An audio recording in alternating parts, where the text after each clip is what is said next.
Уверен, многие из вас, когда смотрят в зеркало, считают себя полноватыми. Некоторые думают, что они больны или есть какие-либо другие расстройства в работе органов. И чтобы похудеть, изнуряет себя диетами и тренировками. А чтобы прийти к здоровью, принимают кучу таблеток, делают кучу уколов, идут на операции и другие дорогостоящие процедуры. Мучают себя уже долгое время, совсем не разбираясь в причинах и полноты, и отсутствия здоровья. И сегодня видео именно об этом. И как врач-невролог и психотерапевт я расскажу вам, что именно в нервной системе запускает ваши и полноту, и болезни. И дам простые рекомендации, как начинать свое здоровье. Восстанавливать свое здоровье начинать. И физическое, и психическое. Поэтому смотрите это видео до конца. Бывает, что немного полная женщина, а может быть и худая, но с каким-либо расстройством здоровья смотрит на себя в зеркало и задает вопрос своему отражению.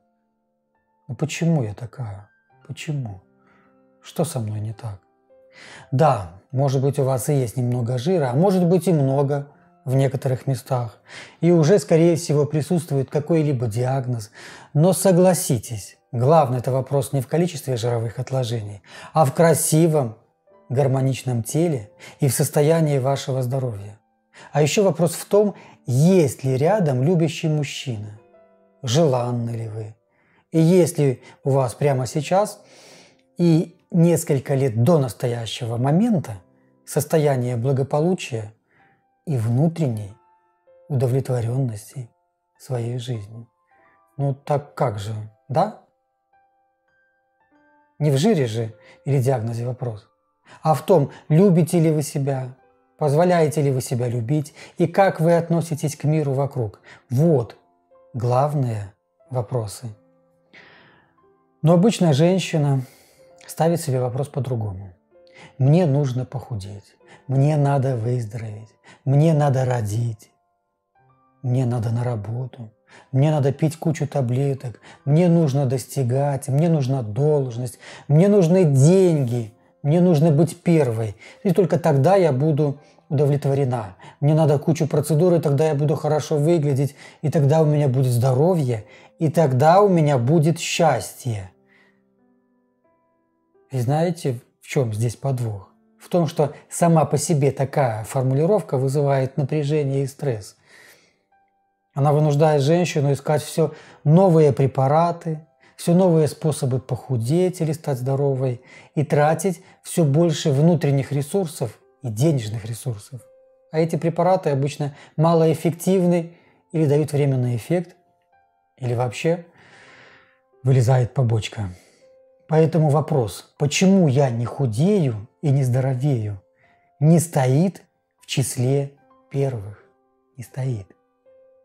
А вот прямо сейчас давайте попробуем понять, с какого момента начинается увеличение жировой ткани и разбалансировка всей гормональной системы, которая ведет к нездоровью, ведет к онкологии, к бесплодию, к росту кист, миом, полипов, к истощению яичников, к депрессии, к паническим атакам, беспричинной тревоге и прочему, прочему, прочему. Ну смотрите, с раннего утра ты встаешь, начинаешь суету и бег по кругу. Голова перегружена мыслями о переживаниях, о домашних делах, работе, детях, родителях, начальстве, муже, любовнике, о войне в Персидском заливе или где угодно войне, прочим, прочим, прочим, прочим. Также о чем угодно, только не о себе. Дальше взбадриваешься чашечкой кофе, выпиваешь гормональную или антидепрессант, или любую другую таблетку, это уже не важно. И ничего не успеваешь, и нервничаешь, и еще больше себя накручиваешь.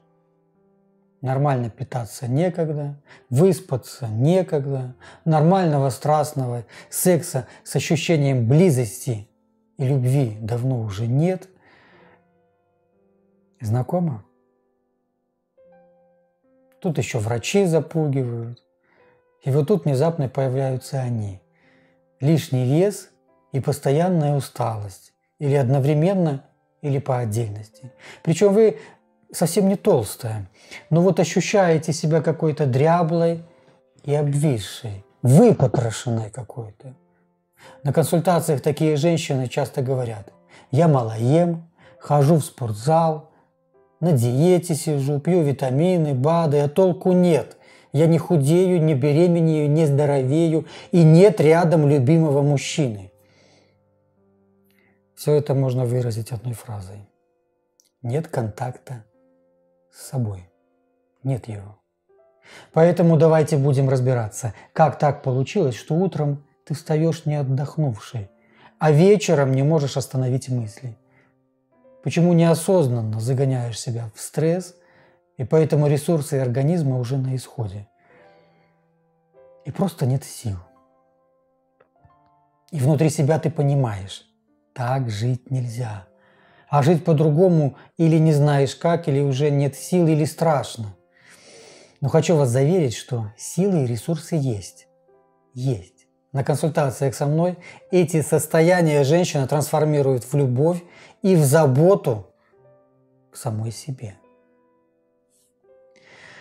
Поэтому давайте будем разбираться, как и почему нервная система начинает формировать болезни и набор лишнего жира в вашем организме. Наша нервная система делится на центральную ЦНС и вегетативную ВНС. Она состоит из головного и спинного мозга.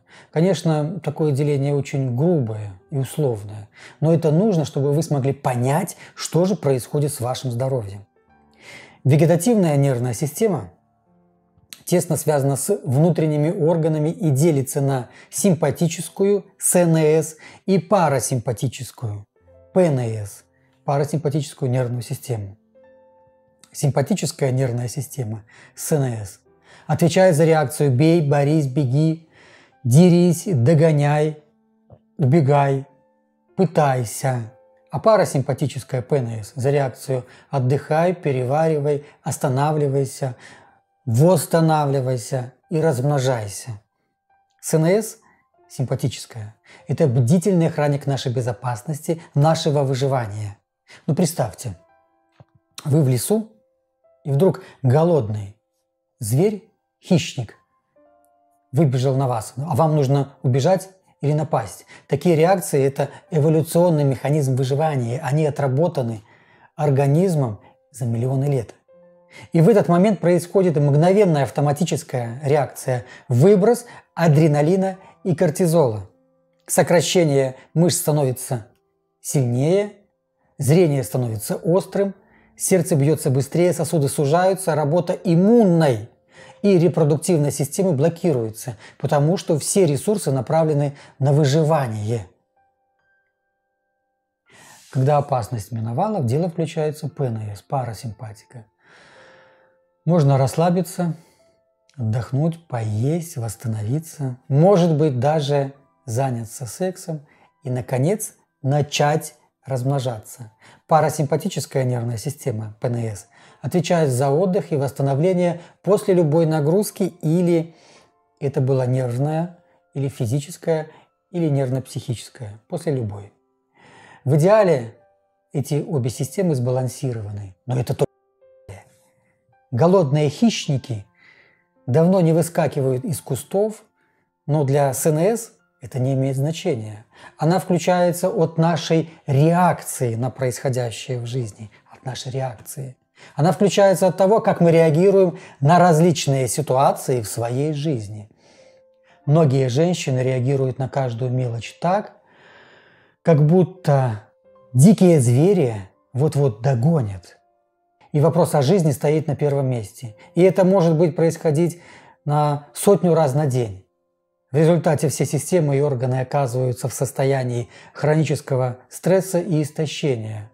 А ПНС не работает. Для нее просто нет времени и ресурсов. Понимаете? Мозг не различает, где реальная опасность, а где выдуманная.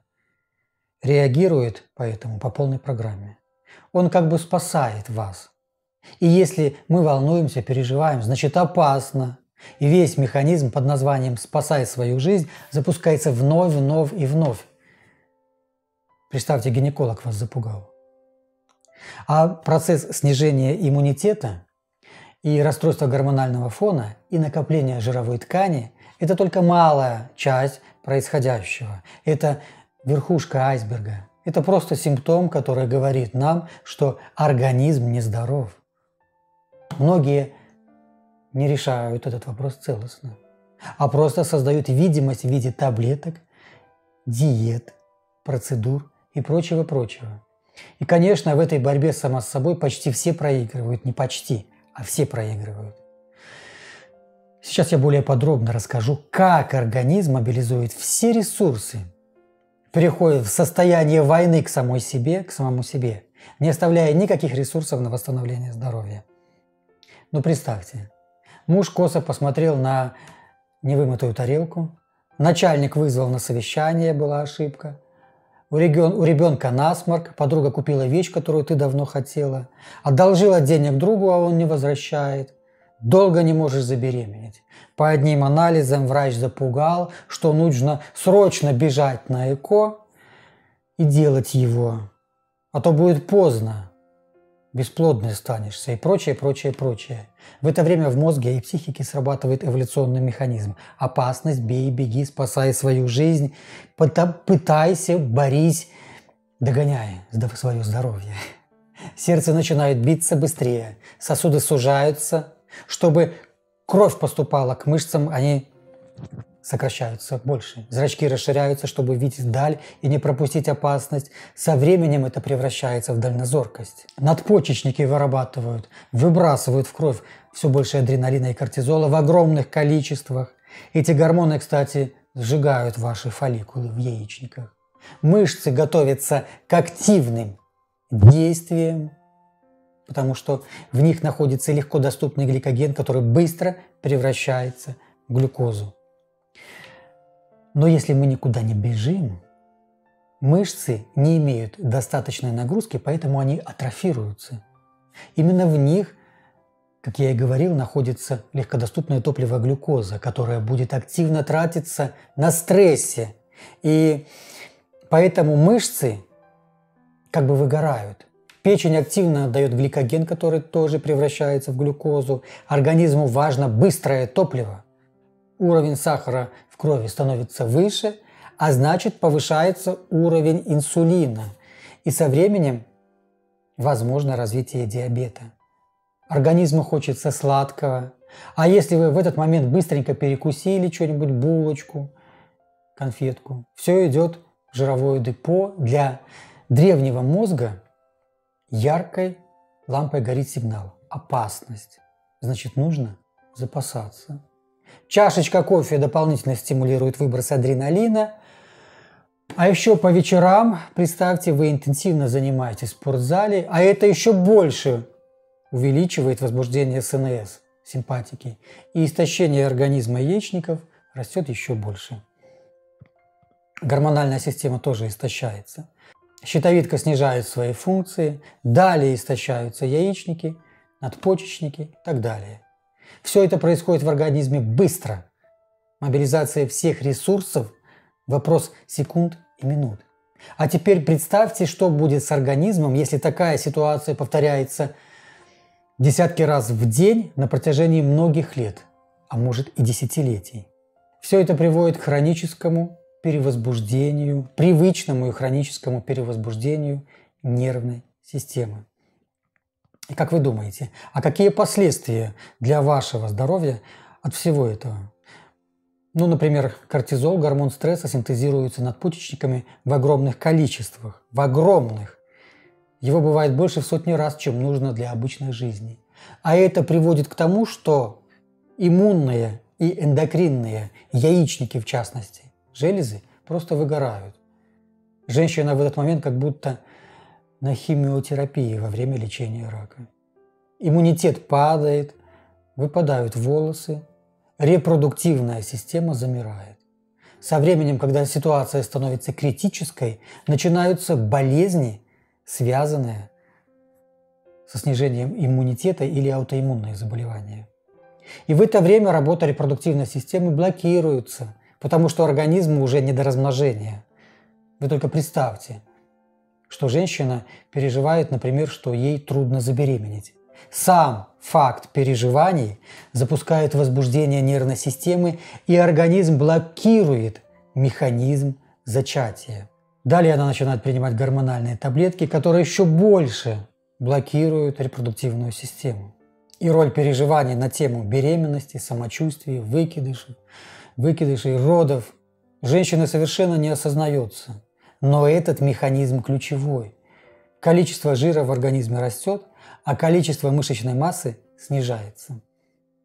Падает иммунитет. И внутри себя человек ощущает страх, пустоту и боль.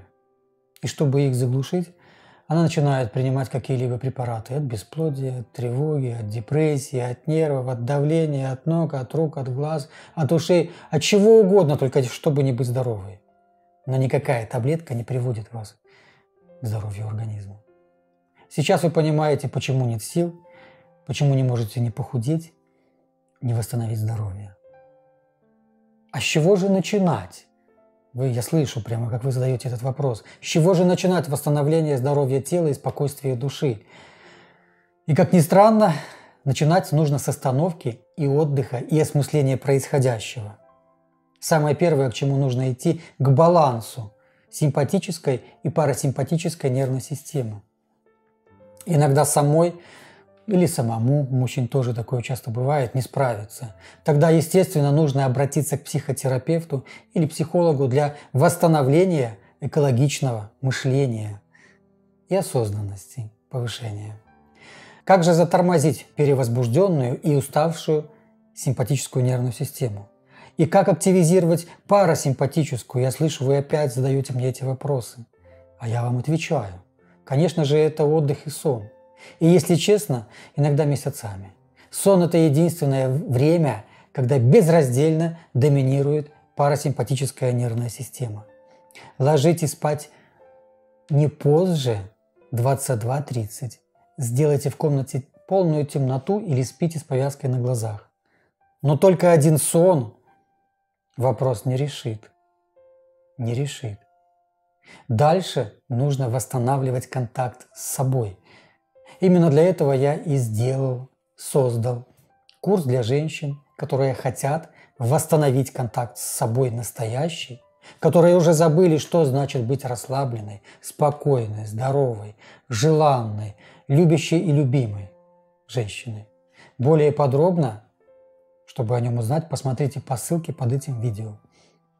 А еще очень важно изменить способ вашей реакции на события. Да, это легко сказать, чем сделать. Но вы должны стать в буквальном смысле пуленепробиваемой, симпатичной, спокойной, улыбчивой черепахой. Ваш здоровый пофигизм спасет вам жизнь и здоровье. А иначе кому вы нужна? Больная, бесплодная, с расшатанной нервной системой, с расшатанной психикой. Вы хоть понимаете, какие программы на жизнь оставляете детям в таком состоянии? Поэтому прямо сейчас начинайте замедляться. Внутреннее вздрагивание по поводу и без повода, паника, неуправляемые эмоции, переживания, рисование страшилок в своем воспаленном воображении вовсе не безобидны. Именно это состояние и мысли запускают реакцию борьбы и активизируют нервную систему.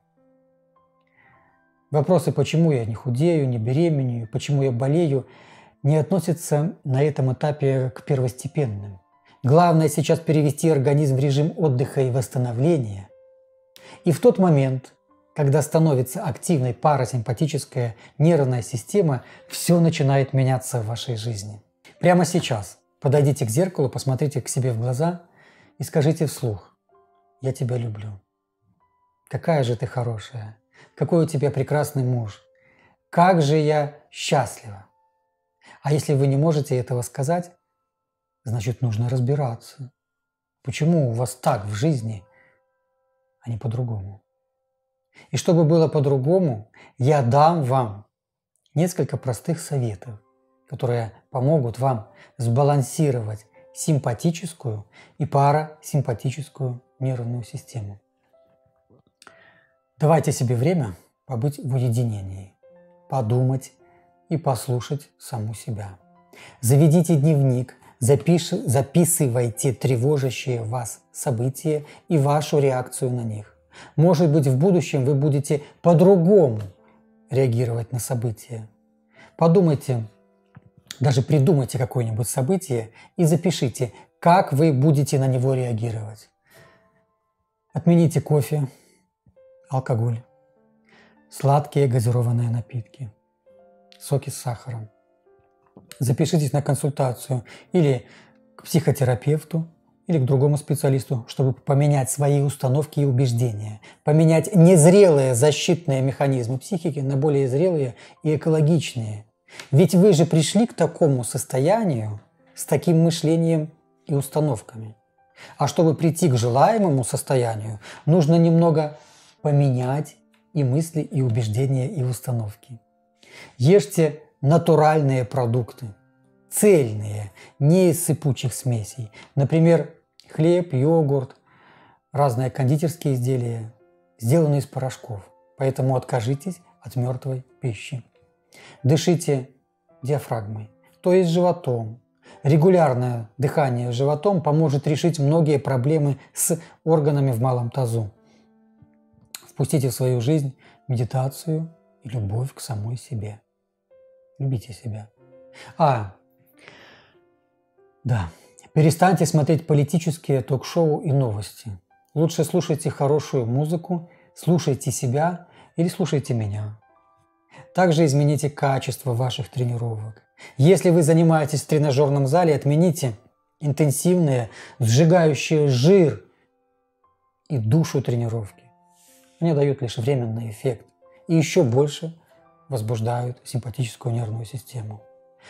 Включите в свою жизнь спокойные тренировки, йога, цигун или простой спокойный бег. Это полезно при истощении надпочечников, яичников, нарушениях работы в гипофизе, в щитовидной железе, для восстановления работы репродуктивной системы всей и иммунитета.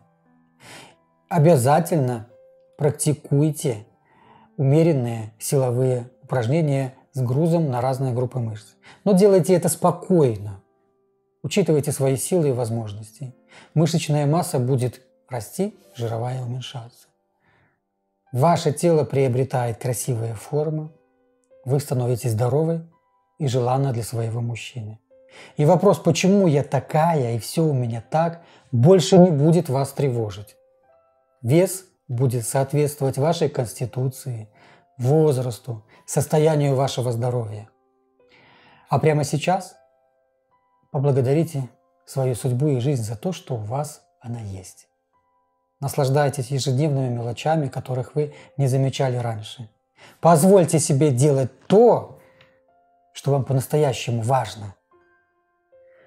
Скорее всего, придется полностью переосмыслить свою жизнь. И, скорее всего, нужно будет записаться на консультацию к психотерапевту, ко мне или к другому специалисту. И вот прямо сегодня, с сегодняшнего дня, перестаньте бороться с собой и с миром вокруг. Начните и с собой, и с этим миром наслаждаться. Поймите, нет никаких гарантий, что завтрашний день вообще будет для вас. А вы не насладились днем сегодняшним. Понимаете меня? Спасибо, что посмотрели до конца это интересное видео. Подпишитесь на канал, мне будет очень приятно. Напишите, пожалуйста, свой комментарий. А в каком вы сейчас состоянии? Как вам кажется, в каком состоянии сейчас находится ваша психика и ваше тело? И что вы делали, чтобы уйти, например, от токсичных отношений с самой собой, с миром вокруг? И я желаю вам счастья. Всегда ваш доктор Павел Сапегов.